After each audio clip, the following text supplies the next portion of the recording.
उत्तराखंड की शांत वादी में बसा देहरादून सिर्फ प्राकृतिक सौंदर्य का केंद्र नहीं, बल्कि पौराणिक कथाओं, ऋषि परंपरा, देव कथाओं और आध्यात्मिक ऊर्जा का भी अद्भुत संगम है। हिमालय की गोद में स्थित यह क्षेत्र प्राचीन काल से देवताओं, ऋषियों, तपस्वियों और योद्धाओं की कथा का साक्षी रहा है। कहते हैं कि जहाँ जहाँ हिमालय पर्वत की छाया पड़ती है, वहाँ दिव्यता स्वतः बस जाती है। देहरादून इसका जीता जागता प्रमाण है। इसके आसपास राजाजी नेशनल पार्क, ऋषिकेश, मसूरी, सहस्त्रधारा, तपोवन, डाट काली, संतला देवी और लक्ष्मण सिद्ध जैसे स्थलों पर अनगिनत पौराणिक कथाएं घटित हुई हैं, जिन पर आज भी लोगों की आस्था अटल है। देहरादून की सबसे प्रमुख पौराणिक तथा द्रोणाचार्य से जुड़ी मानी जाती है। मान्यता है कि महाभारत काल में गुरु द्रोणाचार्य ने यहीं तपस्या की थी। इस घाटी को द्रोण की दून कहा गया। समय के साथ द्रोण दून के से देहरादून नाम विकसित हुआ। कहते हैं कि द्रोणाचार्य ने यही कौरव पांडवों के लिए शस्त्र विज्ञान का अभ्यास किया था और आज भी देहरादून की भूमि को ज्ञान, विद्या और तप की ऊर्जा से संपन्न माना जाता है। देहरादून के पास स्थित तपोवन एक और प्राचीन स्थल है, जहां माना जाता है कि भगवान राम ने लंका युद्ध के बाद आत्मशुद्धि के लिए कठोर तप किया था। ऋषिकेश क्षेत्र के तपोवन को राम तप स्थान भी कहते हैं, जहां गंगा तट की शांत लहरों में वह आध्यात्मिक ऊर्जा महसूस की जाती जा सकती है जिसे राम नाम की साधना ने पवित्र किया था। देहरादून के उत्तर में स्थित सहस्त्रधारा स्वयं एक प्राचीन चमत्कारिक कथा समेटे हुए है। मान्यता है कि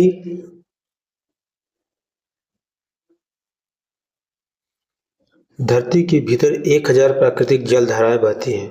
इसके कारण इसका नाम सहस्त्रधारा पड़ा। कहा जाता है कि इस जल में दिव्य औषधि गुण हैं, क्योंकि यह शंख, चूना और गंधक से युक्त पर्वतों के भीतर से निकलता है। पौराणिक मानता है कि भगवान शिव के जटाओं से टपकता हुआ अमृत जल यहाँ प्रकट हुआ है।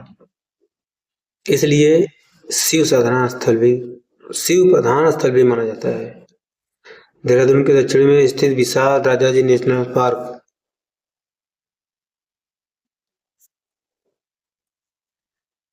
क्षेत्र भी पौराणिक कथा से भरा हुआ है।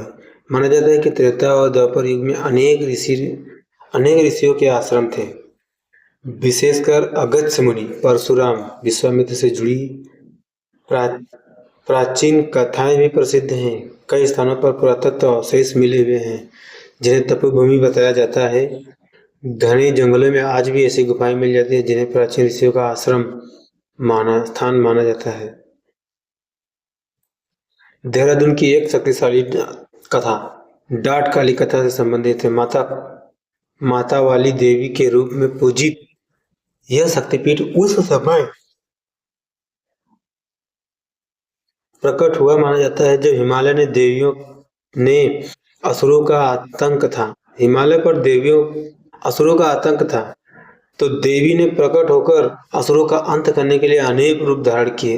यहाँ माता ने काली रूप में राक्षसी शक्ति का संहार किया और पर्वत फाड़ कर बाहर निकली। आज भी सुरंग से गुजरते समय यात्री माता को प्रणाम करते हुए अपनी सुरक्षित यात्रा की कामना करते हैं, क्योंकि स्थानीय मानता है कि मां स्वयं यात्रियों की रक्षा करती है। देहरादून के पश्चिम में संतला देवी मंदिर वीरता और आस्था के प्रेरक कथा समेटे हुए है। कहा जाता है कि संतला देवी और उनका परिवार मुगल आक्रमण से बचने के लिए इसी पहाड़ पर आकर बस गया था। जब घेराबंदी बढ़ गई तो देवी ने प्रार्थना की उन्हें पत्थर में परिवर्तित कर दिया जाए, ताकि पवित्रता अक्षुण्ण रहे। मानता है कि उसी क्षण देवी और उनका भाई पत्थर में बदल गए आज मंदिर में स्थित मूर्ति को उसी दिव्य परिवर्तन का रूप स्वरूप माना जाता है। देहरादून की एक और प्रचलित दिव्य कथा है लक्ष्मण सिद्ध मंदिर।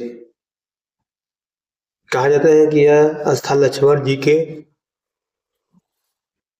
सिद्ध स्थान से जुड़ा है जहां उन्होंने तपस्या की थी। कई पौराणिक कथाएं यह भी बताती हैं कि यहाँ गुरु दत्तात्रेय के प्रमुख शिष्यों में से एक ने तप कर सिद्धि प्राप्त की थी। यही कारण है कि इसे लक्ष्मण सिद्ध कहा जाता है। देहरादून के आसपास की धरती कई कथाएं ऋषि मुनियों से जुड़ी हुई है। माना जाता है कि देहरादून की पूरी घाटी प्राचीन काल में ऋषि वन क्षेत्र से कहलाती थी। हिमालय की पवित्र पवित्र वायु, शांत वातावरण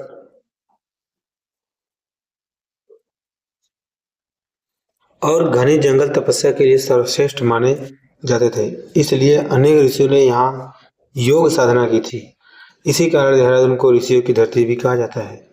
मसूरी को जो देहरादून से थोड़ी ही दूर पर स्थित है और पौराणिक ऊर्जा से परिपूर्ण मानी जाती है। कई कथाओं में इसे देवदार और बुरांस के जंगलों वाली देवभूमि बताया गया है, जहां देवताओं का विश्राम काल चलता था। कई स्थानीय गाथाएं कहती हैं कि यहाँ नाग देवता की पूजा की परंपरा प्राचीन काल से चली आ रही है। देहरादून के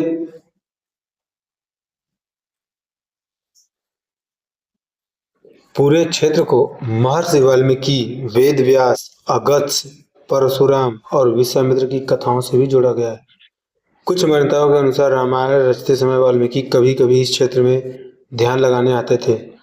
वेद व्यास ने भी हिमालय की इन वादियों में वेदों का संपादन किया। इसी कारण क्षेत्र को शास्त्रों का उद्गम स्थान माना जाता है।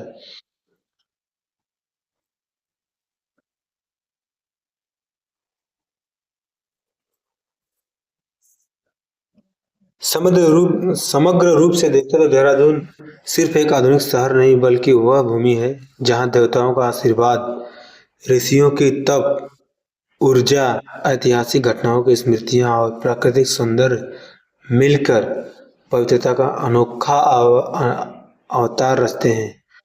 यही यहाँ की हर पहाड़ी पर हर जलधारा और हर जंगल की पौराणिक कथाओं की गवाही देता है। देहरादून और उसके आसपास की पौराणिक कथाएं यह स्पष्ट करती हैं कि यह क्षेत्र सिर्फ पर्यटन का केंद्र नहीं बल्कि देवभूमि के आध्यात्मिक हृदय का महत्वपूर्ण हिस्सा है। तो दोस्तों, कुछ इस प्रकार से रहा देहरादून के बारे में, देहरादून की पौराणिक कथाओं के बारे में। तो आपको जानकर कैसा लगा? अगर आपको वीडियो अच्छी लगी हो तो वीडियो को लाइक करना, चैनल को सब्सक्राइब करना।